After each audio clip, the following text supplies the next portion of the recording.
Good morning, children. This is lecture 6 of chapter Chemical Kinetics. In this lecture, we will study about catalysis. In the previous lecture, we studied molecularity of a reaction and some solved numericals based on Arrhenius equation. Now, in this lecture, we shall discuss catalysis as I told you. Catalyst and catalysis. The substance that alter the rate of a reaction but itself remain chemically unchanged at the end of the reaction is called catalyst. You all know about it. And the above process is called catalysis. So catalyst is the substance and catalysis is the process. Now the catalyst which increases the rate of a reaction is called positive catalyst, and the phenomenon is positive catalysis. The catalyst which decrease the rate of a reaction is called negative catalyst, and the phenomenon is known as negative catalysis. Now some examples of positive catalysis.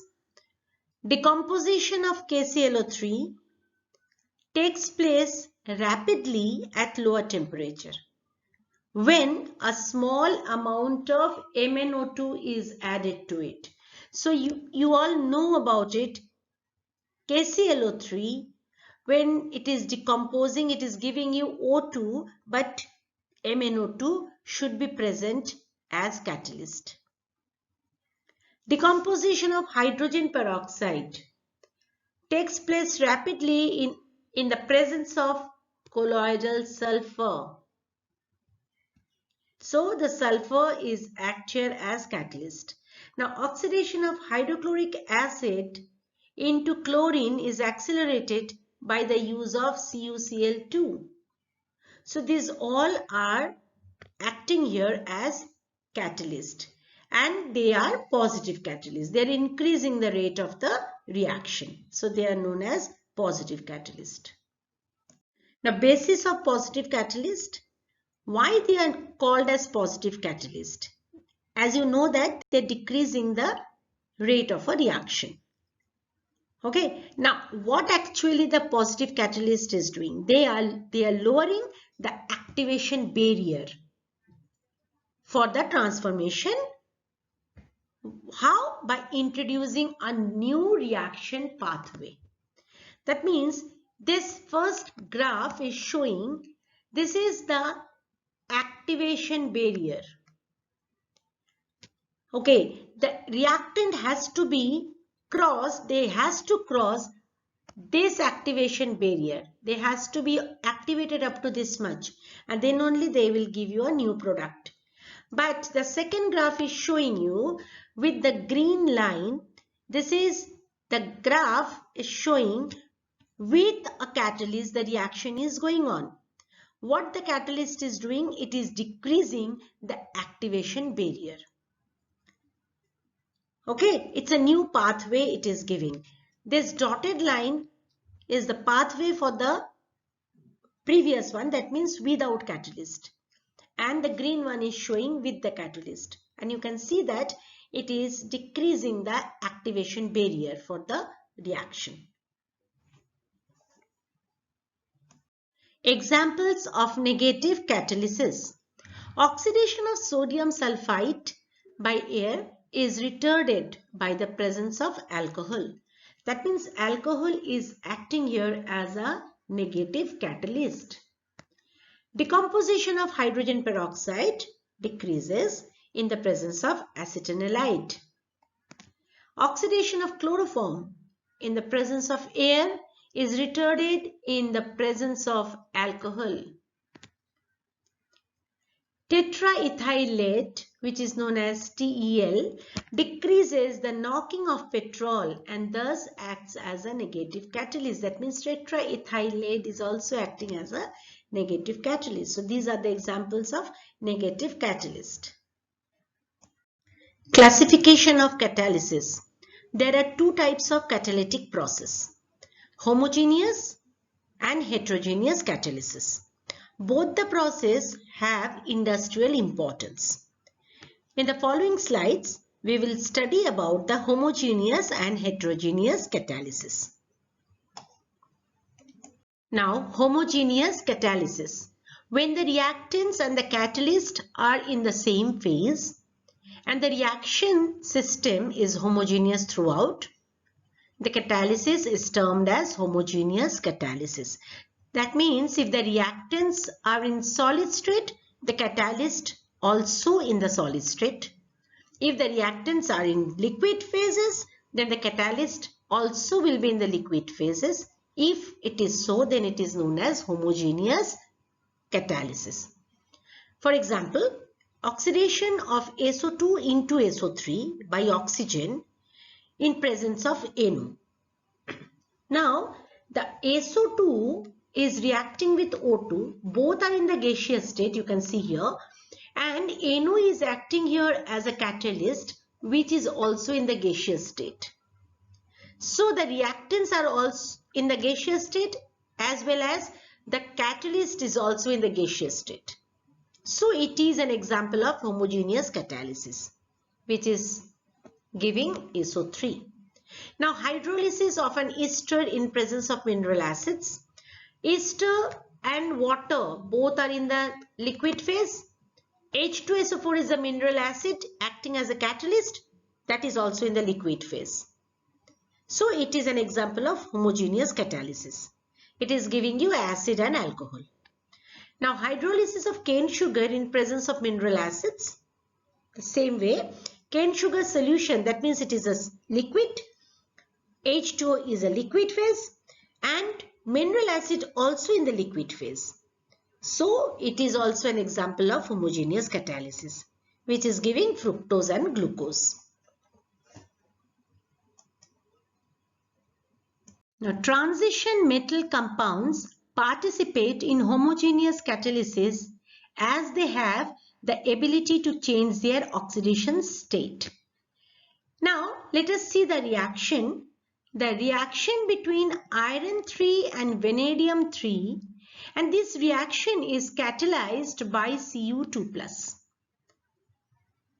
What is happening here? In the first step, this Cu2+ is reacting with one of the reactant, that is V3+, and it is giving Cu+. That means the oxidation state is changing from +2 to +1. And we are getting V4+. Now in the second step, this Cu+ is reacting with another reactant, that is Fe3+. And it is giving Fe2+, and again this Cu+ is changing to Cu2+. Okay, so that means at the end we are getting Cu2+, which is acting as a catalyst, unreacted. So what is the overall reaction? Fe3+, V3+, and we are getting Fe2+, V4+, and Cu2+ will come out as it is. It is not taking part in the reaction.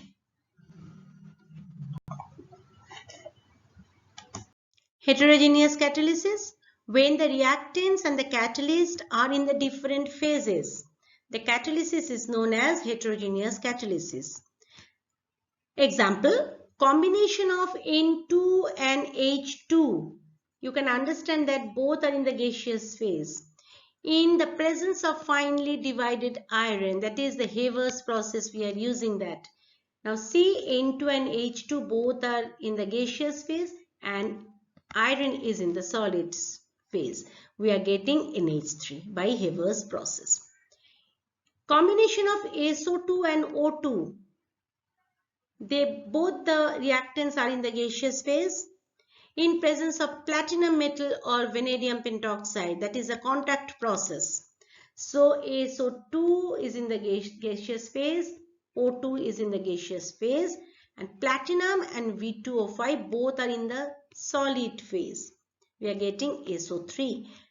Now oxidation of NH3 by O2, that means both are in the gaseous phase again, and this is happening in presence of platinum gauge, that is Ostwald process. The platinum is in the solid phase.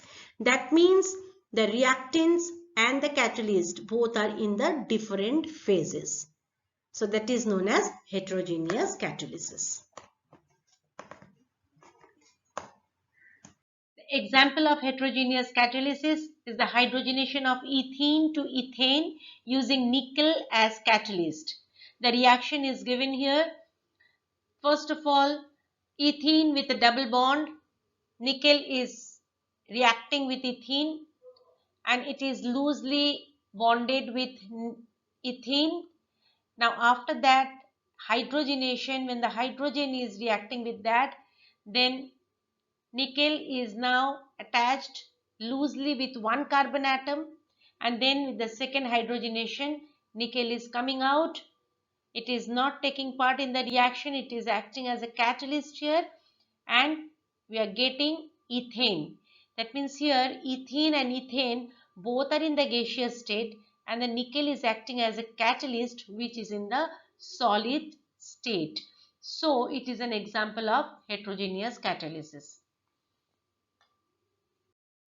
Characteristics of catalyst. The catalyst remain unchanged in mass and chemical composition. In the reaction, you all know about it, catalyst is not taking part in the reaction, so it remains unchanged in mass and chemical composition. This is activity of catalyst. A small quantity of catalyst is required in a reaction. The catalyst does not change the equilibrium constant, but the equilibrium approaches earlier. With the help of a catalyst, the equilibrium approaches earlier, but it does not change the equilibrium constant. The catalyst is specific in nature. It means by the change of catalyst, the nature of the product is also changing. Or you can say that specific catalyst for a specific reaction.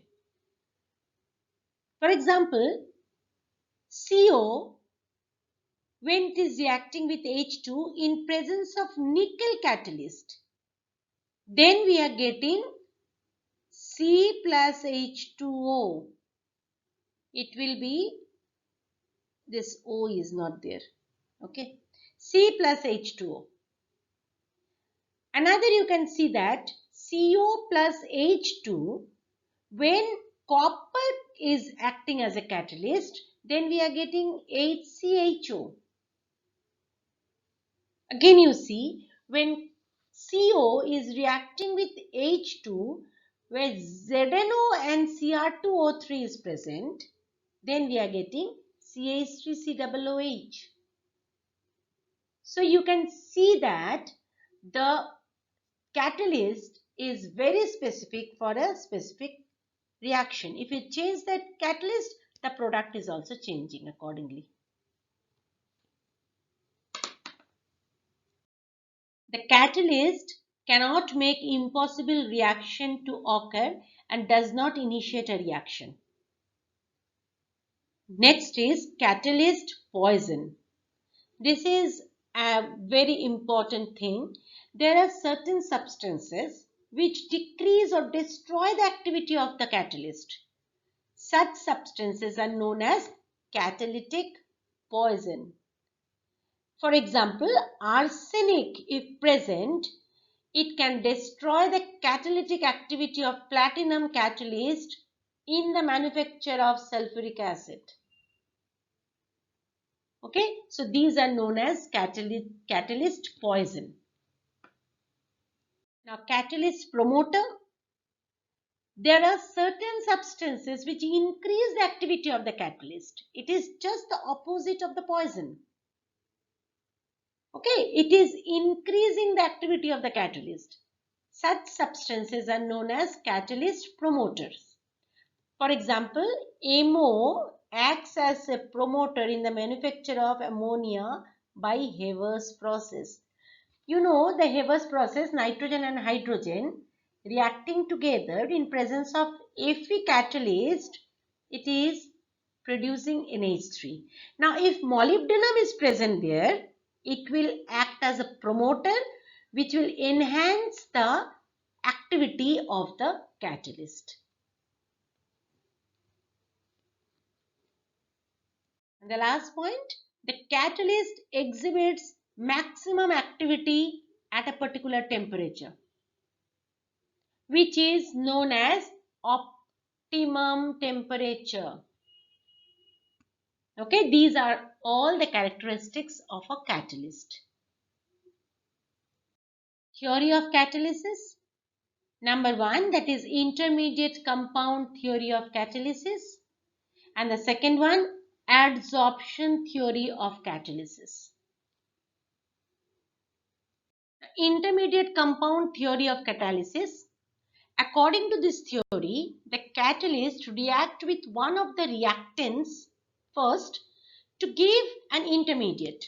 Now that intermediate will react with another reactant to yield the product, and the catalyst will come out as it is because the catalyst is not taking part in the chemical reaction. So how it is happening? What is happening? Suppose there is a reaction going on between A and B. Now first, the catalyst is reacting with A, one of the reactant, and it is giving you an intermediate. Now that intermediate is now reacting with B and it is giving you the product, and the catalyst will come out as it is. Just see this example. SO2 when reacting with O2 in presence of NO as catalyst, it is producing SO3. First of all, in the first step, what is happening? This catalyst NO is reacting with O2 and it is giving you NO2. Now this NO2 is reacting with another reactant, that is SO2, to give SO3, and NO is come out as catalyst. So this theory suggests that a catalyst provides an alternative path of lower activation energy by forming an intermediate compound with one of the reactants. This is known as intermediate compound theory of catalysis. Intermediate compound theory of catalysis is explained with the help of a graph which is shown here. Now it is saying that activation energy for the pathway with catalyst is less than the activation energy for the pathway without catalyst. Now in this graph you can see two lines. One is a black solid line and another is a dotted line. Now the black solid line is showing the pathway for the reaction without catalyst, and the dotted line is showing the pathway for the reaction with catalyst. Now from these two lines you can understand that the first line, that is the pathway for the reaction without catalyst, is having more activation energy. The reactant molecules has to be activated to a certain level, up to this much. They have to cross the reactant molecules, they have to cross this energy barrier to form the product. That means their activation energy is more. But as a catalyst is added to the reactants, that is AB is the reactant. If a catalyst is added to this, then AB and the catalyst, they are reacting together. First, one reactant is reacting with the catalyst to form an intermediate. That intermediate, to form that intermediate, the activation energy is less than the previous one. That is the activation energy without catalyst. Now it is forming a intermediate product, that is A catalyst, and B is not reacting at that time. And when they are forming that intermediate A catalyst, their activation energy is up to this much, from here to here, up to this much. So they have to cross this barrier. They have to cross this energy barrier, which is much less than the previous one. You can see this is the activation energy of the previous one.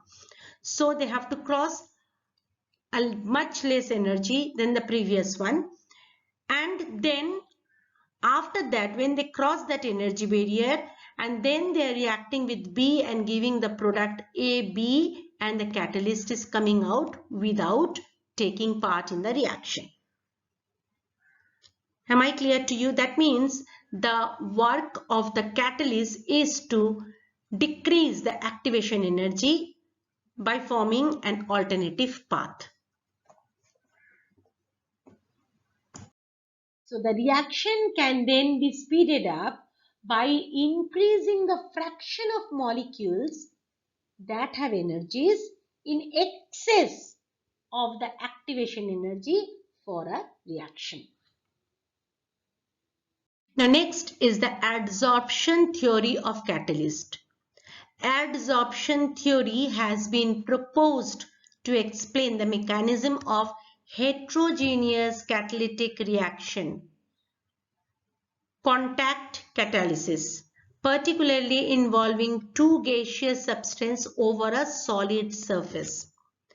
The heterogeneous catalysis, that is a gaseous reaction on a solid surface, may be explained by the theory how A gas, B gas, and the catalyst is in the solid phase, and we are getting C and D, both are also gas. So that means the reactants and the catalyst, they both of them are in the different phases, different states. So that is known as heterogeneous catalytic reaction. Following four steps are involved in the heterogeneous catalysis. The first is diffusion of reactants at the surface of the catalyst. Catalyst is a solid. Now the reactants are diffusing at the surface of the catalyst first. Then the adsorption of the reactants at the surface. So catalytic surface is adsorbing the reactants.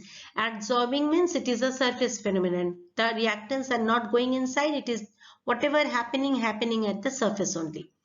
Then third is a reaction of the reactants at the surface. As I told you, the reaction is happening at the surface only. Surface of the catalyst. Then desorption of products from the surface. Then again the products are coming out from the surface, leaving behind the catalyst as it is, because the catalysts are not taking part in the chemical reaction. Look at the figure. The figure below demonstrates various steps in heterogeneous catalysis. See here, there are two reactants shown in green and yellow color. And this is the surface of the catalyst. Now in the first step, the green molecules are coming and sitting at the surface of the catalyst, or they are landing on the active sites of the catalyst. And the second step, the yellow molecules are also coming and sitting with the green molecules, maybe in a proper orientation, so that the more collisions can occur, and because of the collisions it will give the product. These are the product. So they are coming out from the surface of the catalyst and leaving the catalyst unreactive. They are not taking part in the chemical reaction. Now let us see what is written here. Step 1. Incoming species land on an active site and forms bond with the catalyst. It may use some of the bonding electrons in the molecules, thus weakening them and making a subsequent reaction easier. Step 2 and 3. Adsorbed gases may be held on the surface in just the right orientation for a reaction to occur. I have already told you. The adsorbed gases means these are the reactants. They may held on the surface of the catalyst in just the right orientation maybe, and that is why the reaction is taking place. This increases the chances of favorable collision taking place. There is a rearrangement of electrons and the products are then released from the active sites. I hope you have understood. Explanation of characteristics of heterogeneous contact catalysis based on adsorption theory. Various characteristics of contact catalysis may be explained with the help of adsorption theory are given as follows. Increase in reaction rate by using catalysis. The catalyst provides an alternative pathway by lowering the activation energy. You all know about it. This results more number of reactants passing through the energy barrier and hence the rate increases. That already I explained it to you. The catalyst is specific. The reactant molecules get attached to the surface of the catalyst. This is also called chemisorption. This is a new word, chemisorption, chemical adsorption. A catalyst has specific affinity towards a particular reactant, and that is why a catalyst is a particular catalyst is required for a particular reaction. Hence, a particular catalyst is suitable for a particular set of reactants. The catalyst remain unchanged. Desorption of the reaction products from the catalyst surface leaves the catalyst unchanged chemically and quantitatively. That already I explained. Catalyst is not taking part in the chemical reaction. So in the reaction, after the reaction, the products are forming. The catalyst remain unchanged. A small quantity of catalyst required. This also I told you. Adsorption and desorption processes being continuous and simultaneous in nature, there is always a vacancy in the surface sides for the reactant molecules. Hence, only a very small quantity of catalyst is needed. Finely divided catalyst works better. Finer the catalyst particle, greater is the surface area available for the reactants molecules. Therefore, finely divided catalysts work better. Promoters accelerate the reaction. How promoter is accelerating the reaction? A promoter changes the crystal lattice of the catalyst, which in turn increases the active sites available for reactant molecules and catalytic activity increases. I hope you have understood. The poison retard the reaction. This also you know. How poisons retard the reaction? Poisons get adsorbed into the catalyst surface preferentially and reduce the number of available active sites for the reactant molecules. Hence, the catalytic activity decreases. I hope it is clear to you. This is the end of chapter Chemical Kinetics. Please go through all the videos carefully.